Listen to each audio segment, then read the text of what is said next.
When I arrived to my wife's workplace on Valentine's Day with a bouquet of flowers and a ticket to Paris, I was met by my employees congratulate the wife on her engagement to the CEO. After that, my wife gave him a kiss and showed him the diamond ring as everyone applauded. Thus, I gently canceled each payment trip and went away. I took out my $557 million or 83% stake in the business. After a few minutes, my phone walked up at my door, and my phone lighted up with 356 missed calls. Thus, this is the something pertaining to Valentine's Day. In essence, it's a corporate plot to incite panic buying in men like me, expensive flowers while acting like we're romantic geniuses. However, after Sophia Monroe and I were married for 7 years, I thought I'd truly merit the privilege of acting with sincere consideration.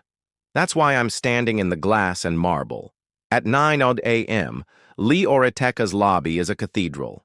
Sharp, holding a red rose bouquet that is more expensive than usual 2 first-class tickets to Paris that I had been saving for months, plus people's auto payments. Yes, I am aware of what, like a rom-com hero, you're thinking, Adrian, you romantic genius, surprising your wife at work. Believe me, I was also thinking the same thing. I wanted to rekindle that first spark after 7 years of marriage. Instead of saying, I forgot to take out the trash again, she would gaze at me as if I had hung the moon. The lobby of Leo Rytech is an environment that shouts, we have money and we want you to know it. It's aggressively modern, a sleek welcome desk that likely costs more than a house, ceiling windows, and enough chrome to blind a tiny airplanes. The type of setting where, even in a $1,000 suit, you feel underdressed, which for the eye most definitely was a record. I had mentally practiced this moment roughly 50 times. Like a magician, enter, locate Sophia, deliver flowers with a flourish, and then reveal the Paris tickets, removing bunnies from hats. She could shed a tear or two. In front of everyone, she might even give me a kiss. Perhaps one of those times would come when you would remember why you fell in love in the first place. However, here's the problem regarding life. Its twisted sense of humor gives Murphy's Law a hopeful appearance. The first indication that things wasn't right, the sound. I heard clapping in place of the typical corporate buzz of coffee makers bubbling and keyboards clicking, as in fervent applause, the kind you hear when someone announces they are pregnant or at graduation ceremonies. The phones are the second clue. Everyone in that foyer was using their phone, and the cameras were flashing as if I had just walked into what I can assure you is not the intimate setting of a paparazzi convention. I was aiming for a romantic moment. Then I noticed it. I saw them, actually. My wife, Sophia, was right there in the middle of the atrium, surrounded by what appeared to be half the company's employees, Monroe in all of her exquisitely co-ed designer attire. Furthermore, she wasn't by itself. Our largest rival's CEO, Daman Lakash, is tall enough to play basketball and immaculately groomed. I was on one knee in front of my wife, just out of a men's magazine, putting on her finger what curiously appeared to be a diamond ring. I briefly believed that I might be having some sort of hallucination brought on by stress. Perhaps after too many 18-hour workdays, I had finally lost it, and my intellect was deceiving me. Sophia then bent down to give him a kiss. Nor an unpleasant business, nor a fast peck something about relationships, an intensely passionate kiss that I've been waiting my entire life for. The audience burst out. They chanted congratulations, as if they were at a sporting event where their team had just won. Touchdown. The phones continued to flash. Confetti may have been thrown by someone, but it could have been the source of the tension, caused hallucinations. Once more. However, I watched like a statue while holding my supplies for romantic gestures. In front of what seemed to be the most enthusiastic audience in the world, my marriage broke down in real time. The roses in my hand felt absurd all of a sudden, like bringing a water balloon to a gunfight.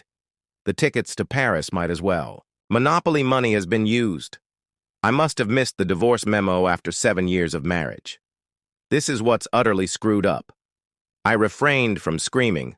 I didn't abruptly drop the flowers and go like a snubbed lover in a soap opera. Not even a loud clearing of my throat or one of those passive-aggressive remarks that would have at least given me recognition. My wife was currently making out with me, and I simply stood there taking it all in. Wearing his engagement ring, he was with another man. The most bizarre aspect in some ways was that everyone else appeared quite at ease in this circumstance, as if everyone had received an invitation to this small event, and in some way mine was misplaced in the mail. I noticed the receptionist, Chloe Tan, standing behind her desk. The poor child looked as though she wished to vanish into the ground. She looked at me as if to say, "Sir, I have no idea," in confusion. "What's going on, but I'm very certain it's not good." I gave her a nod as it seemed my brain had made up its mind. Thought the proper reaction to witnessing your marriage dissolve in front of a live broadcast was to recognize it politely, audience, and pivoted. As I stepped back onto the street, the New York wind smacked me like a slap in the face. February in.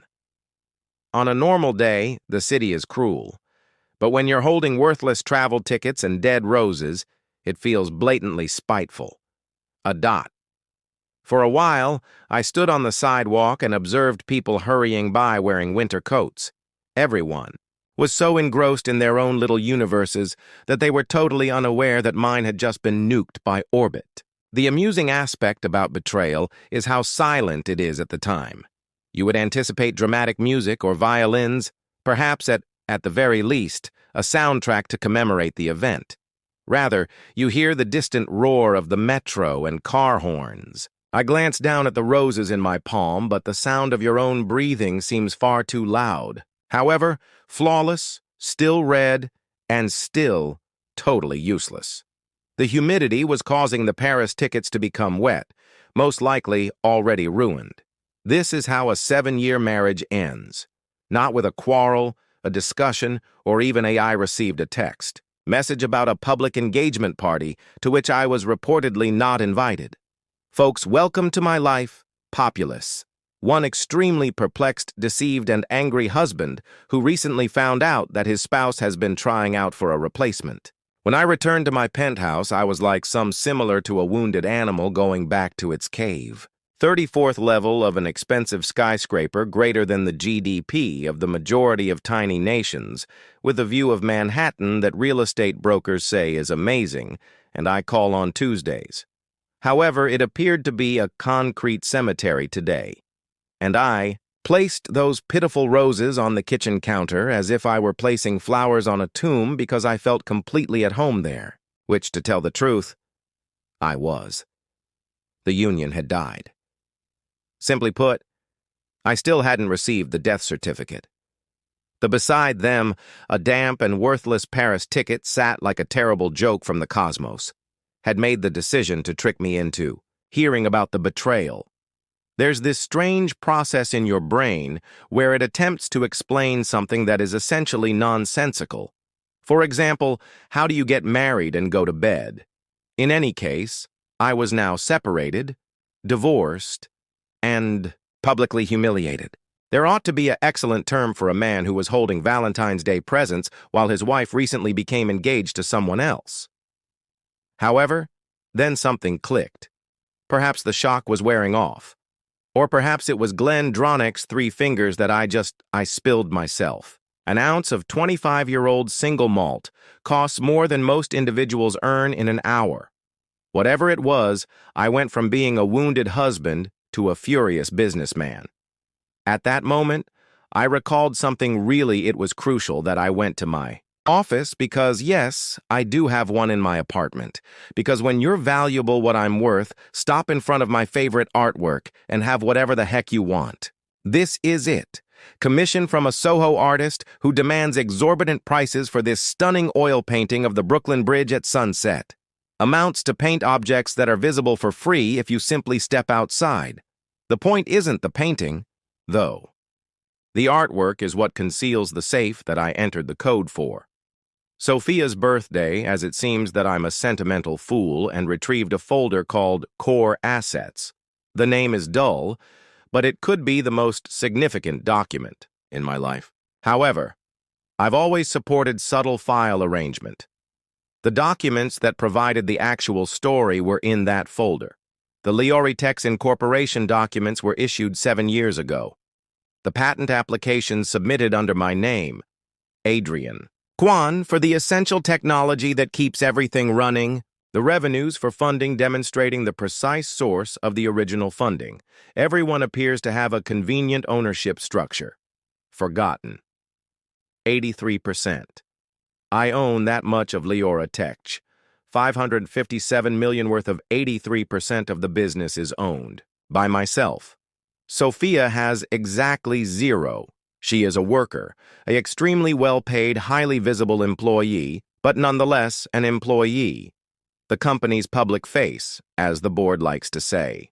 The individual who attends conferences, conducts interviews, and I do the real labor of keeping the lights on while posing for magazine covers. Don't misunderstand. She excels at what she does. Wonderful. She can even charm investors and operate a room like a politician, like a sale.